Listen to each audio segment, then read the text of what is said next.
விசுவாசத்தினாலே நீதிமான் பிழைப்பான். எப்படி ஒரு மனுஷன் ரட்சிக்கப்படுகிறான், பழைய ஏற்பாடாக இருந்தாலும் சரி புதிய ஏற்பாடாக இருந்தாலும் சரி, எப்படி ஒரு மனுஷன் ரட்சிக்கப்படுகிறான் என்கிற கேள்வி வரும்பொழுது வேதம் மிக தெளிவாக விசுவாசத்தினால் அப்படின்னு சொல்லுகிறது. விசுவாசத்தினாலே நீதிமான் பிழைப்பான். இந்த வார்த்தையினுடைய அர்த்தம் என்ன? சரியான விசுவாசத்தினாலே ஒரு மனிதன் நீதிமானாக அங்கீகரிக்கப்படுகிறான். அதாவது தேவன் விரும்புகிறதான விசுவாசம் அல்லது இந்த வேதம் நமக்கு கற்றுக் கொடுக்கிற விசுவாசம் அல்லது இந்த வேத வசனத்தின் மூலமாக சத்தியத்தின் மூலமாக நமக்குள் பிறக்கிறதான விசுவாசம். அந்த விசுவாசம் தேவனாலே நீதியாக அது எண்ணப்படுகிறது. அப்ப விசுவாசத்தினால் நீதிமான் பிழைப்பான்னா என்ன அர்த்தம்னா, சரியான வேத வசனத்தின்படியான விசுவாசம் ஒரு மனிதனை நீதிமானாக மாற்றுகிறது அல்லது தேவனால நீதிமானாக அங்கீகரிக்கப்படுகிறான் அவன். என்ன விசுவாசம்? யார் மேல விசுவாசம்? அடுத்த பாயிண்ட், தேவனாகிய கர்த்தர் ஒருவரே கர்த்தர் என்கிற விசுவாசம். தேவனாகிய கர்த்தர் ஒருவரே கர்த்தர் என்கிற விசுவாசம். கர்த்தரே தேவன் என்கிற விசுவாசம். ரெண்டு கொஞ்சம் வித்தியாசம் உண்டு. தேவனாகிய கர்த்தர் ஒருவர் தான் கர்த்தர், ஒரே கர்த்தர் தான் உண்டு, அது தேவன் தான் அந்த கர்த்தர் என்று விசுவாசிக்க வேண்டும். இன்னொரு விதமாய் சொல்ல வேண்டும் என்று சொன்னால், கர்த்தரே தேவன் என்கிற விசுவாசம். கர்த்தரே தேவன் என்று அறியுங்கள் என்பதாக வேதம் சொல்லிக் கொடுக்கிறது. அறியுங்கள் என்று ஆலோசனை கொடுக்கிறது அல்லது கட்டளை கொடுக்கிறது 100வது சங்கீதத்தில், 95வது சங்கீதத்தில், 2 இடத்துல நீங்க அதை பார்க்க முடியும். கர்த்தரே தேவன் என்கிற விசுவாசம். ஆபிரகாம் இப்படிதான் விசுவாசித்தான். ஏனென்று சொன்னால், விசுவாசத்தினாலே நீதிமான் பிழைப்பான் என்று சொல்லும் பொழுது வேதம் ஆபிரகாமை தான் எடுத்து நமக்கு உதாரணமாக காண்பித்து பேசுகிறது.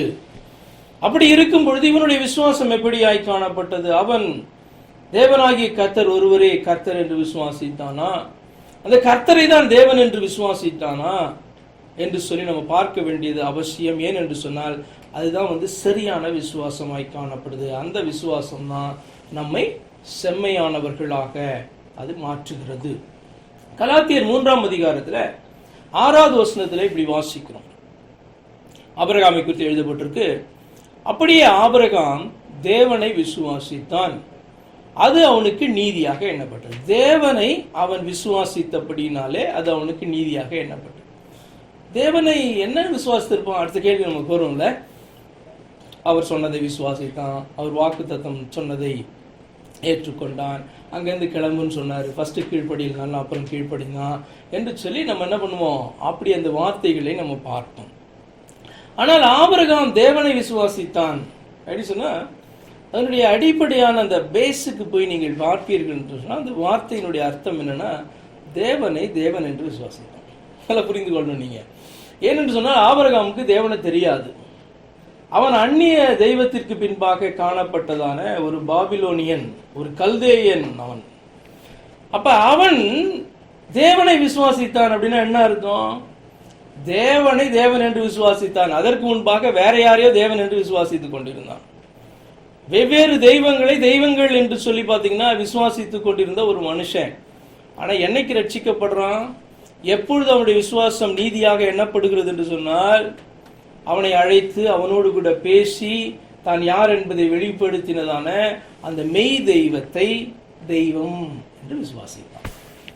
அப்ப மெய்யான தேவனை தேவன் என்று விசுவாசிக்கிற விசுவாசம் அடிப்படையான ஒரு விசுவாசமாக காணப்படுகிறது. அப்ப ஆபிரகாம் தேவனை விசுவாசித்தான். அடுத்த கேள்வி, ஏதோ ஒரு தேவனை கிடையாது. தேவன் என்று சொன்னால் ஒருவர் தான், அதுல மட்டும் உறுதியா இருக்கணும்.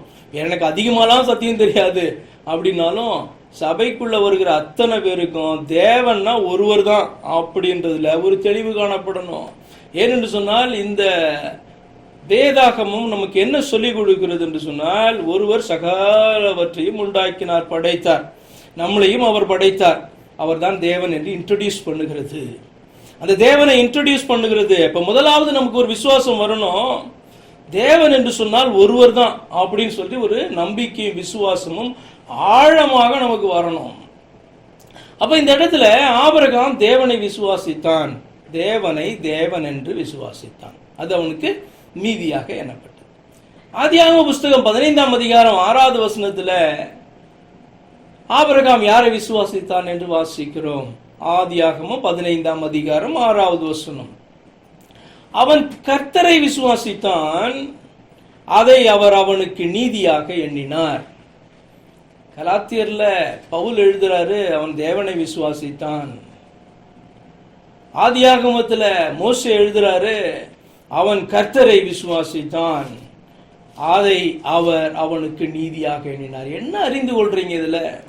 2 ஏற்பாடு புத்தகங்களிலும் இந்த ஆபிரகாமை குறித்து எழுதப்பட்ட இந்த வார்த்தையில நீங்க என்ன புரிந்து கொள்ளுகிறீர்கள் என்று சொன்னால், அடிப்படையான ஒரு காரியத்தை புரிந்து கொள்கிறீங்க. ஆபிரகாம் தன்னோடு கூட பேசினதான அந்த தேவனை கர்த்தர் என்று விசுவாசித்தான். தன்னோடு கூட பேசின கர்த்தரே தேவன் என்று அவன் விசுவாசித்தான். ஆனபடினால் தான் இப்படி எழுதப்பட்டிருக்கிறது. இருவரை அல்ல, ஒருவர் தன்னோடு கூட பேசினார், அவர்தான் கர்த்தர். அந்த பேசின அந்த ஒருவர் தான் பரலோகத்தின் தேவன், எல்லாவற்றையும் உண்டாக்கினவர் என்று ஆபிரகாம் விசுவாசித்தான்.